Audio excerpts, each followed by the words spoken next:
My cheating ex-wife, who left me broke after our divorce, came crawling back 3 years later, demanding half of my lottery winnings and dragging me to court. So I made sure she regretted it.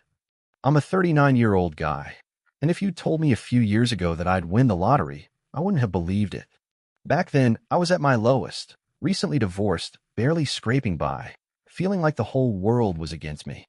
My ex-wife walked away with a chunk of my savings and assets, thanks to a brutal divorce settlement. At the time, I swallowed the court's ruling, packed up my minimal belongings, and tried to rebuild my life piece by piece. I never imagined she'd resurface, greedier than before, once fortune finally shined on me. The lottery win was a lightning bolt out of nowhere. I bought a ticket on a whim, one of those spur-of-the-moment decisions at a gas station. I stuffed it into my jacket pocket and forgot about it until the nightly news announced the winning numbers. Even then, I didn't rush to check it. But the next morning, bored, I fished it out. My heart nearly exploded when I saw the numbers line up. It wasn't an earth-shattering billion-dollar jackpot, but it was enough millions that could forever change someone's life, especially someone starting over like me. I did everything by the book, hired a reputable attorney, kept my identity under wraps as much as possible, and set up a plan to handle the money responsibly. I upgraded to a modest home, replaced my old beater car, and cleared a few lingering debts. But I didn't go on any wild spending spree. Having been burned before by naive trust, I knew better than to broadcast my new wealth. Only a handful of close friends knew. My ex-wife was definitely not on that list. Fast forward 3 years later, my life felt stable. I'd invested some of the winnings, donated to a few local charities, and was enjoying a quiet, comfortable existence. Then, out of the blue, I got a call from an unknown number.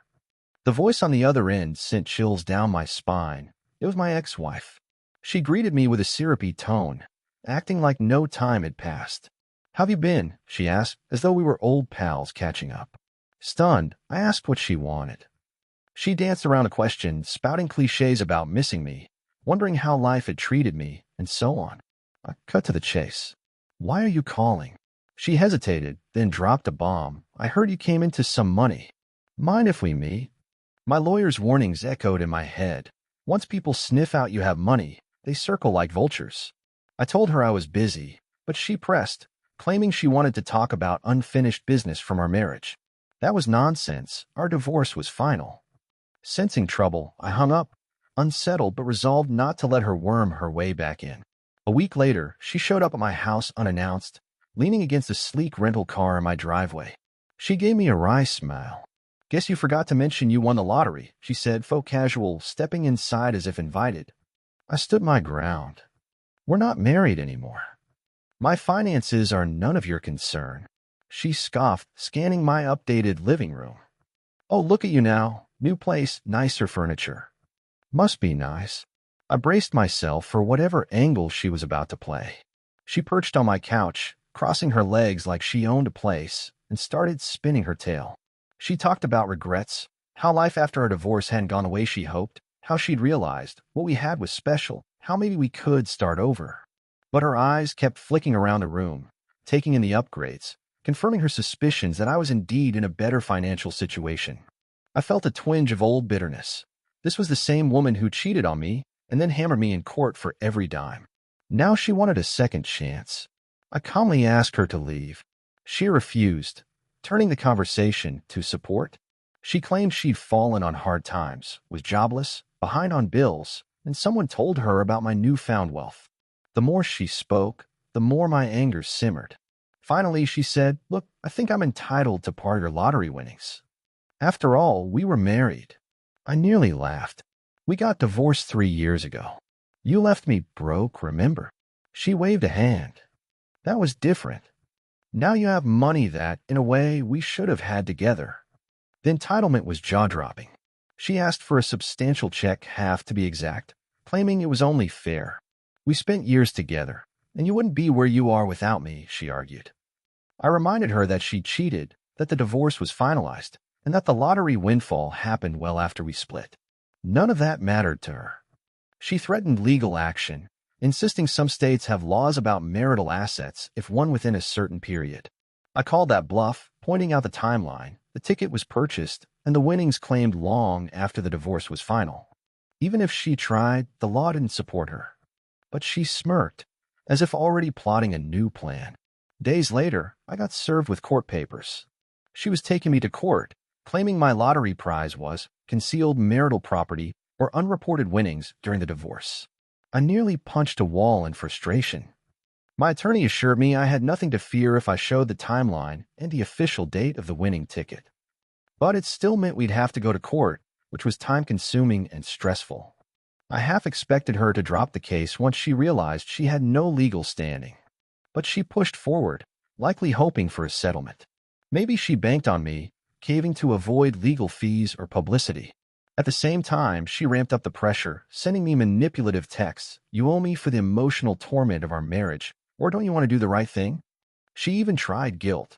I heard your father's side of the family always taught generosity, or does that not apply to me? My lawyer advised me to stay calm, document everything, and prepare for the hearing. I found myself recalling how she left me broken, both financially and emotionally, after her betrayal. The heartbreak I'd endured, the night spent on a friend's couch because I had no funds for rent. And now she was galloping back, demanding half of money she never earned or had any right to claim. On the morning of the hearing, I arrived at the courthouse feeling a swirl of anxiety and anger. My attorney met me by the steps, giving a reassuring nod. Once inside, I spotted my ex-wife leaning against a marble pillar, dressed to impress, exuding confidence. Her new attorney paced nearby, flipping through papers. When we locked eyes, she sneered, as if to say, "We'll see who wins." The proceedings began. Her attorney spun a story about how we were married for years, how I allegedly purchased the winning ticket before the divorce was final, or that I'd hidden the winning date. They tried painting me as deceitful, claiming I'd always planned to hide the jackpot.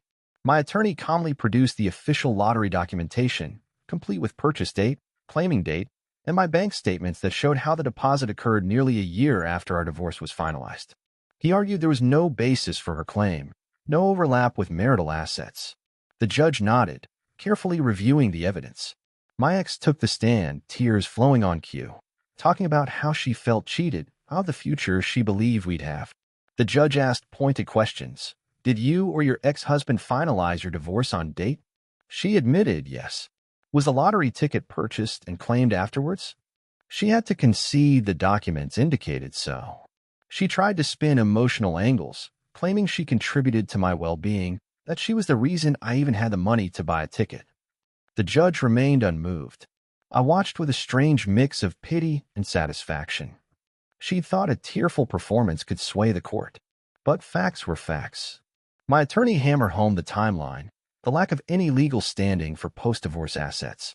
Then the judge made his decision, throwing out her case as baseless.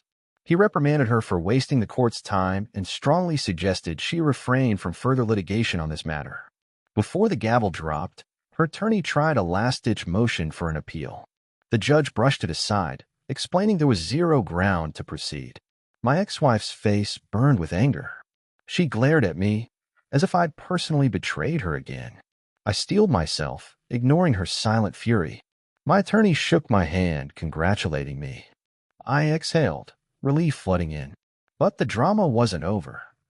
Outside the courtroom, she confronted me in the hallway, her voice low and venomous. "You'll regret making me look like a fool," she snapped. I just shrugged. "You did that yourself by dragging me to court with no cause." She cursed me, threatened further attempts to ruin my life. I saw the emptiness behind her threats. She had no cards left to play. In the weeks following the court's ruling, I felt a renewed sense of freedom. My ex-wife's attempt to claim half of my lottery winnings had backfired spectacularly, leaving her with legal fees and a reputation for frivolous litigation. Friends and acquaintances who heard about the fiasco mostly sided with me, understanding how unscrupulous her demand was. She, on the other hand, tried spinning a sob story about how I'd somehow cheated her out of her rightful fortune, but few believed it. I won't lie, there was a dose of satisfaction in seeing her plot crumble. 4 years after our divorce, I'd replayed the betrayal of her cheating, how she left me penniless. It haunted me, but I worked hard to climb out of that hole. Then fortune arrived in the form of a lottery win, ironically after she was long gone. Her returning only to attempt taking half felt like a twisted coda to our marriage. Now justice was served. She not only failed, but ended up owing her own legal bills. One might wonder if I felt any pity for her. A small part of me recognized she might be struggling financially, and desperation led her to this insane stunt.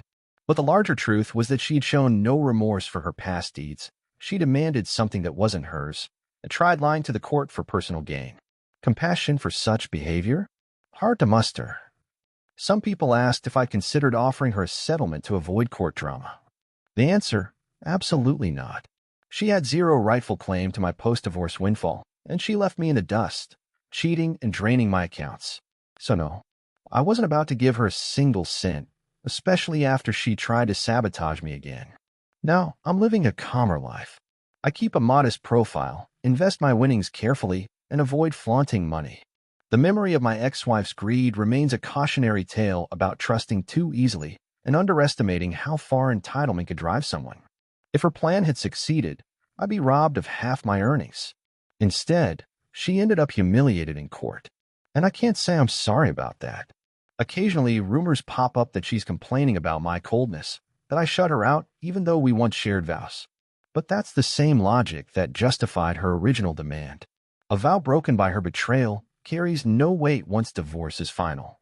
She lost any moral or legal ground the moment she cheated and bled me dry, then came sniffing around only when she smelled money. In the end, I made sure she regretted dragging me to court. She got nothing. The judge saw through her lies.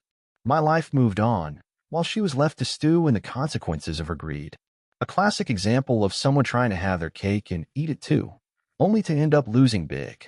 For me, it was a reaffirmation that sometimes revenge is just letting justice do its job, and in this case, the law was on my side.